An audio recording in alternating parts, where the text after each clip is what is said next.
It's hard to even know where to begin, but I feel like I need to get this off my chest and maybe, just maybe, find some clarity. I'm sorry if this comes across as a ramble, there's just so much to unpack. Hopefully, you guys could guide me in the right direction because I'm at a loss. I'm 30 years old, and I've been married to the love of my life, Jake, who's 34, for 8 incredible years. We have 2 wonderful children, a 6-year-old daughter and a 4-year-old son. Life was pretty close to perfect. We had a cozy home, a stable routine, and a deep connection that I thought was unshakable. Our days were filled with the usual ups and downs of family life, but overall, I couldn't have been happier. But everything changed 2 years ago, thanks to my older sister, Lily. Lily is also 34, and while our lives started out similarly, they've taken drastically different paths. Lily's experience with relationships has been, to put it mildly, extremely rocky. Until recently, she had been single for quite a while, and there's a very solid reason behind that.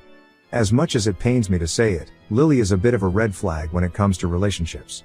Her behavior can only be described as that of a neurotic narcissist.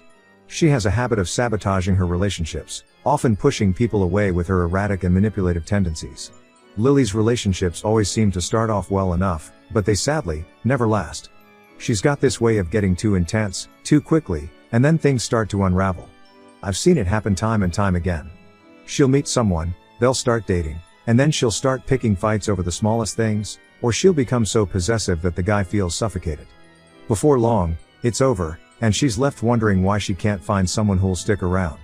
It's hard to watch, especially because Lily often takes her frustrations out on me. She'd come over to my place, venting about how she couldn't find a man like Jake, and it was clear that there was a lot of resentment there. She'd say things like, "Even you found a man, why can't I find someone like Jake?" I tried not to take offense to that because I knew she was in a bad place, but it was hard not to feel like her words were a dig at me. Despite everything, I still love my sister. I've always hoped that she would find the man of her dreams and finally be happy. I even tried to set her up with a friend of Jake's once, thinking they might be a good match. But Lily's strange and off-putting behavior quickly put an end to that idea. She was so intense and controlling that I realized it wasn't worth risking my friendship over her. Yet, despite all of this, I continued to hope that Lily would eventually find happiness. Unfortunately, it became very clear that Lily didn't feel the same way about me. 2 years ago, Jake and I were celebrating our 6th wedding anniversary with a big family barbecue at our parents' house. It had been a while since the whole family had gathered to do something, so everyone was having the time of their lives. Our children were playing with their cousins, and the atmosphere was filled with laughter and joy. It was one of those rare moments where everything felt perfect, and I was surrounded by the people I loved most. As the evening wore on, Lily pulled me aside. At first, I thought she was going to give me a heartfelt anniversary wish. She congratulated me, and I thanked her, feeling a bit surprised by her genuine tone. I asked her what she'd been up to lately, knowing that she had a new boyfriend, so I inquired about that as well. But instead of the casual chat I was expecting, Lily's demeanor changed. She looked at me with a strange intensity, and the next words out of her mouth caught me completely off guard. She claimed that after Jake and I got married, they went behind my back and had an affair for a while. At first, I thought it was some twisted joke and even laughed, but no. Lily was dead serious. She said that after the wedding, Jake started texting her, and what began as innocent getting to know you messages soon turned into deep emotional talks. According to Lily, Jake confided in her that he and I were constantly fighting and arguing over little things. She claimed that he would ask if they could meet, and that's when the affair supposedly began. Her words left me feeling nauseous. The idea of Jake, who had always been devoted to me and our family, being unfaithful was something I couldn't even fathom. Lily said that she had kept this a secret this whole time but could not pretend anymore. But the way she presented it, so calmly and confidently, shook me to my core even more than the actual news. For a second, I started thinking of all the scenarios. Did Jake really cheat on me? That too with my own sister. And now, are we supposed to get separated? What about the kids? It took me a minute to gather my thoughts, but then I asked Lily if she had some proof, so that Jake could not get away with lying. And that's where she faltered. Lily said that she definitely had a bunch of evidence, but as her sister, I should trust her with or without that. That was when it hit me. Lily was lying. She could fool mom and dad, but I had observed her for years and I could easily tell by now when she was being dishonest. When she realized that I might be onto her, she started crying. Then came her lecture with stuff like, "I cannot believe you don't trust me and I told you for your own good." Lily went ahead and told our parents the same story. Very soon, all of our friends and family circled us and Lily started screaming at Jake about how he cheated on me with her, and even though she didn't want to be part of anything, He blackmailed her. My husband was confused as well. Just like me, he also thought at first that this was some sort of unfunny joke, but when Lily started screaming like a maniac in front of everybody, things became pretty serious. I hoped my parents would help me in doing the damage control. After all, even if Lily's story was true, I would have been the heartbroken one. But to my disbelief, my parents sided with Lily without even caring about our surroundings. Dad started to scream at Jake, saying that he had played with Lily's feelings. I felt abandoned. My own sister was telling me that she had an affair with my husband of 6 years. Even though I knew that it wasn't true, no wife likes to hear this type of stuff. Moreover, had her story been true, my father cared more about Lily's feelings than about me, a wife and mother, who would have lost her husband. When we returned home that day, Jake discussed everything with me. I trusted my husband and I knew he wouldn't betray me like this. Before anybody thinks I'm gullible, let me tell you, Lily has a history of lying. She has sabotaged several of her relationships in the past over petty lies. In fact, the reason why Jake's friend broke up with her was because she would randomly accuse him of cheating on her. She would plant her own stuff at different places in the apartment and then question him if he had brought other girls to his place and then have a screaming match. And when finally, he was exhausted, she would tell him that it was just a test. The incident with us just proved this was a pattern for Lily. So, I chose to believe my husband. What followed were the worst days of my life. My parents refused to hear our side of the story, choosing instead to believe Lily's version without any evidence. Our once close-knit family was shattered. Jake and I found ourselves isolated, and the atmosphere during family gatherings became unbearable. My parents treated me with cold suspicion, and Jake was outright ignored. Lily, on the other hand, seemed to thrive on the chaos she had created. She played the victim, soaking up the attention and sympathy from everyone around her. It was as if she enjoyed seeing the destruction she had caused in my life, and the more I tried to defend myself and Jake, the more she twisted the narrative to make us look like villains. I tried to reach out to my parents, to explain that there was no proof of Lily's claims, but it was no use. They had made up their minds, and their loyalty to Lily was unwavering. Mom even accused me of being in denial, of choosing Jake over my own sister, and it broke my heart. I couldn't understand how they could turn their backs on me so easily, how they could believe Lily's lies without question. Eventually, the tension reached a breaking point. Jake and I made the painful decision to distance ourselves from my family for the sake of our mental health and our children's well-being. It was an incredibly difficult choice, but we couldn't continue living under the shadow of such a hurtful lie. After a while, this became our new normal. As I said, it was hard but not impossible. I accepted the fact that I did not need my parents' approval about everything in my life. And if they want to support Lily's lie, then be that as it may. But just when I thought the drama was finally behind us, something happened that stirred everything up again. Out of the blue, I came across a post on Facebook. And guess what? Lily got engaged. She had posted a series of pictures with her new fiancé, a man named Mark, along with a long, sentimental caption about how she had met the love of her life. She went on to describe how Mark had come into her life during what she claimed was the hardest time she had ever faced, a time of pain and betrayal. Ironic, huh? Reading those words made my stomach churn. The hypocrisy was astounding. Lily had painted herself as a victim, using the very lies she had told to garner sympathy and admiration from our extended family and friends. As I scrolled through the comments, I saw that many of our relatives, who had mostly sided with her during the fallout, were congratulating her and offering their support. Some even made snarky, passive-aggressive remarks that were clearly aimed at me, saying things like, "Good for you for moving past that toxicity, you don't need that in your life." It was infuriating. These people had no idea what really happened, yet they were quick to applaud Lily for her supposed strength and resilience. I felt a familiar sense of betrayal, not just from Lily, but from the entire family that had chosen to believe her lies without question. It was as if they had completely erased me from their lives, all while continuing to support someone who had caused nothing but pain and destruction. But what bothered me even more was the fact that Lily was now engaged to a man who had no idea about the kind of person she really was. I couldn't help but feel sorry for Mark, knowing that he was being manipulated by the same lies that had torn my family apart. I wondered if Lily had ever told him the truth about what she had done, or if she had continued to spin her web of deceit to ensnare him as well. At first, I was tempted to reach out to Mark and warn him, to tell him about the kind of person Lily really was. But I quickly realized that it wasn't my place to interfere in their relationship.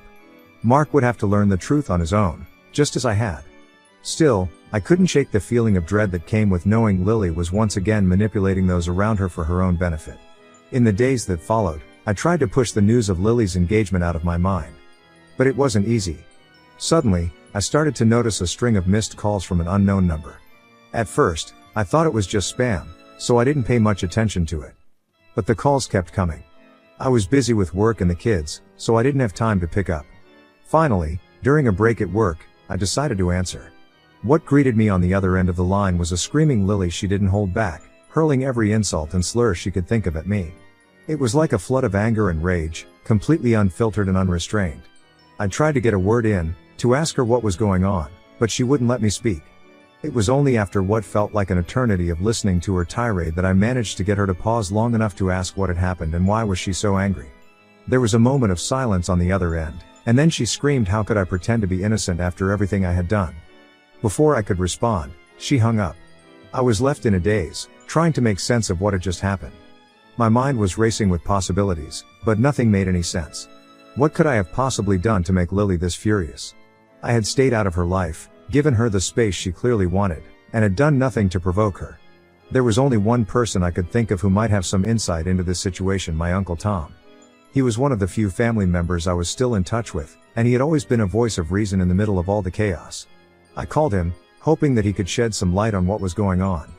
The only person I could think to call was my uncle, the one family member who hadn't turned his back on me during the entire ordeal. He had always been a voice of reason, someone I could rely on for the truth. When I explained what had just happened, he told me what Lily had conveniently left out. Apparently, Mark, her fiancé, had called off the engagement. The reason? He had uncovered the so-called affair between Lily and Jake through the family gossip. Mark, being the decent guy he was, had been doing some digging into a conflict he had noticed between Lily and me. When he learned about the affair, he was understandably furious. The problem was, he didn't know it was all a lie, a fabricated story Lily made up to gain attention and sympathy.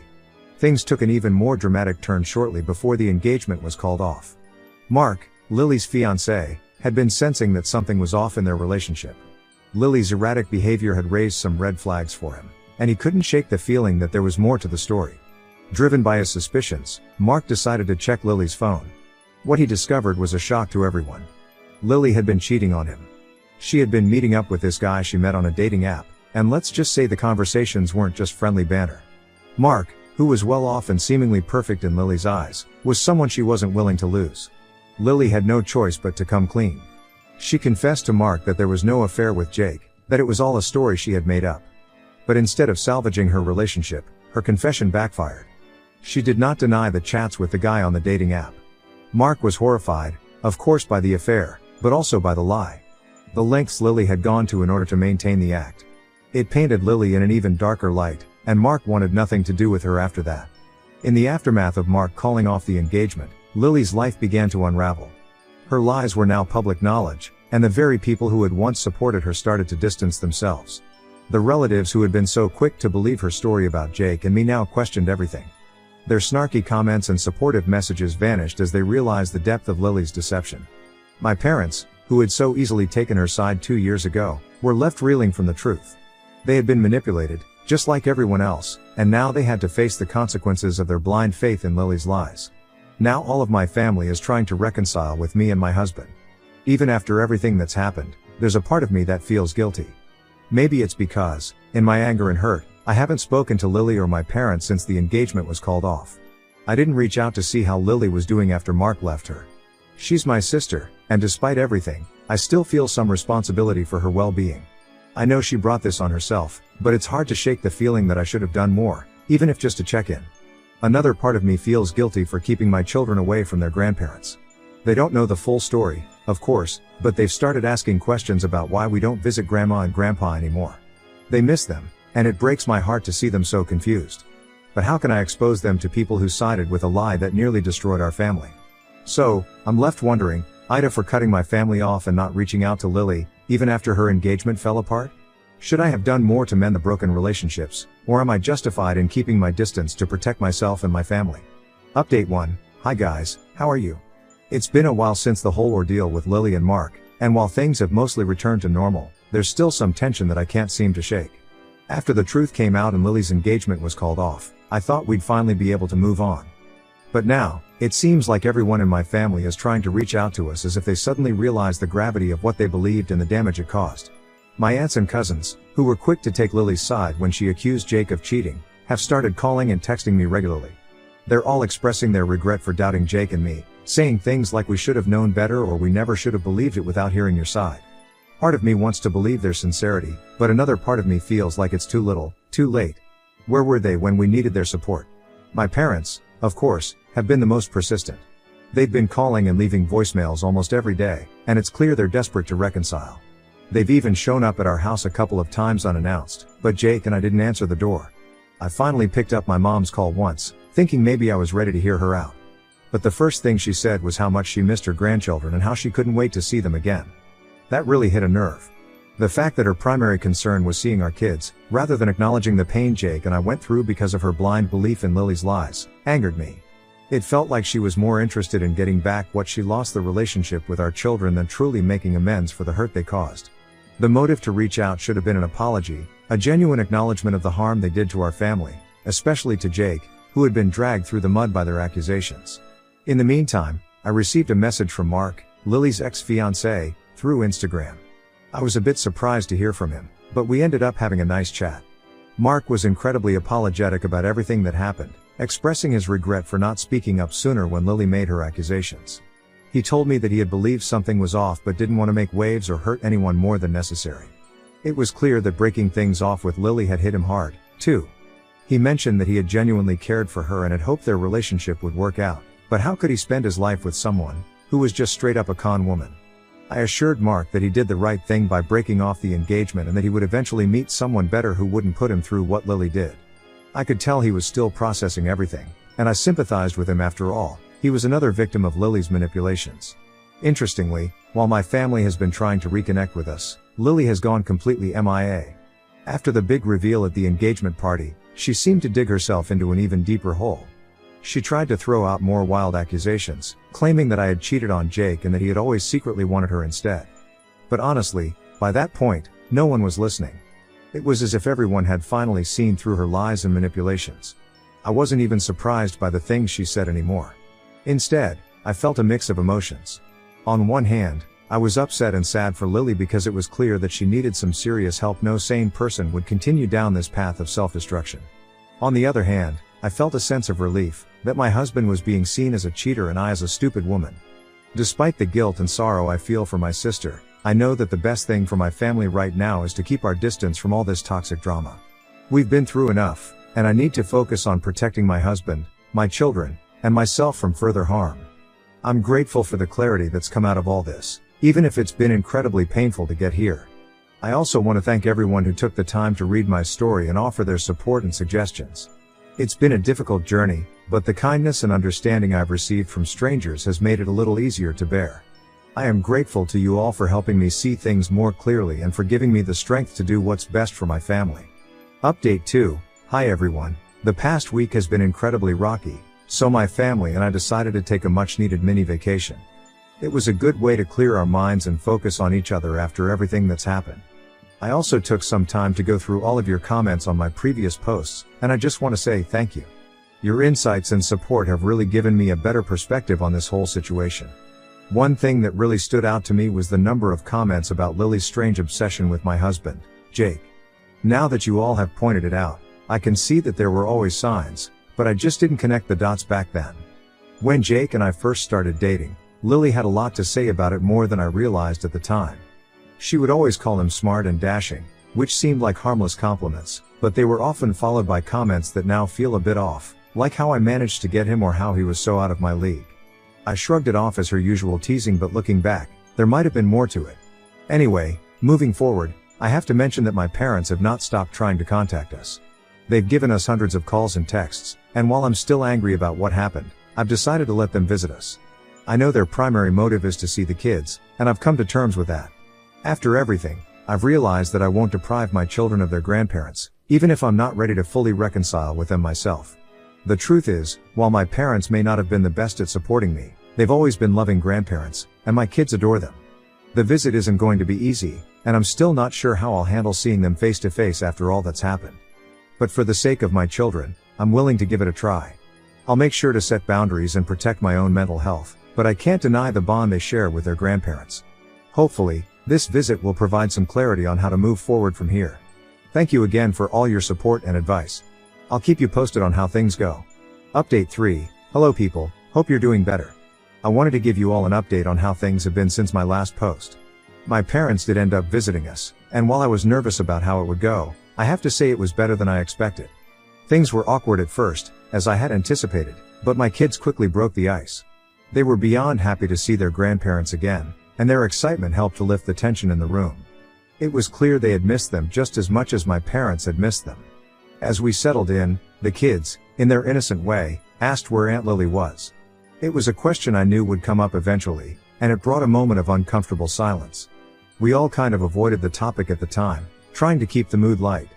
But later, when the kids were busy, I decided to ask my parents directly where she was. They told me that Lily was back at their place after disappearing for a while and that she wanted to apologize to me. I found it hard to take that seriously, though. After everything she's done, an apology felt somewhat meaningless. Moreover, Mark, her fiancé, was the one who deserved the biggest apology, after everything she had put him through. I suggested that instead of wasting time on apologizing, they should consider getting her into therapy. The way she acted lying so blatantly and destructively wasn't just a simple mistake. She behaved like a pathological liar, and at times, it seemed she was inches away from being considered a psychopath. Some might say, she is one. If there's any chance of her recovering from this situation, professional help is essential. Interestingly, throughout this whole ordeal, Jake and Mark have fostered a surprising friendship. They started hanging out and discovered that they shared a lot of similar interests. Jake keeps Mark updated about what's happening with us, and it's been nice to see them both support each other in different ways. Mark, being the mature guy that he is, has started to move forward with his life. He didn't deserve what he went through, but that's all we can do as humans: move on and try to find peace. All in all, I think we're on a path towards some kind of resolution. Things won't ever be the same, but I'm a tiny bit optimistic that they can get better. If the universe works in our favor, we might not return to the way things were, but we could reach a place that's good enough, a place where we can rebuild some trust and move forward without the weight of the past holding us back. We've learned valuable lessons about the importance of open communication, the dangers of jumping to conclusions, and the power of forgiveness, both giving and receiving it. While we're not fully healed yet, we feel we're on the right path. Thank you again, Reddit, for your support and advice throughout this challenging time. Your perspectives have been invaluable in helping us navigate this complex situation. We'll continue to take things one day at a time, prioritizing our mental health and the well-being of our children as we move forward.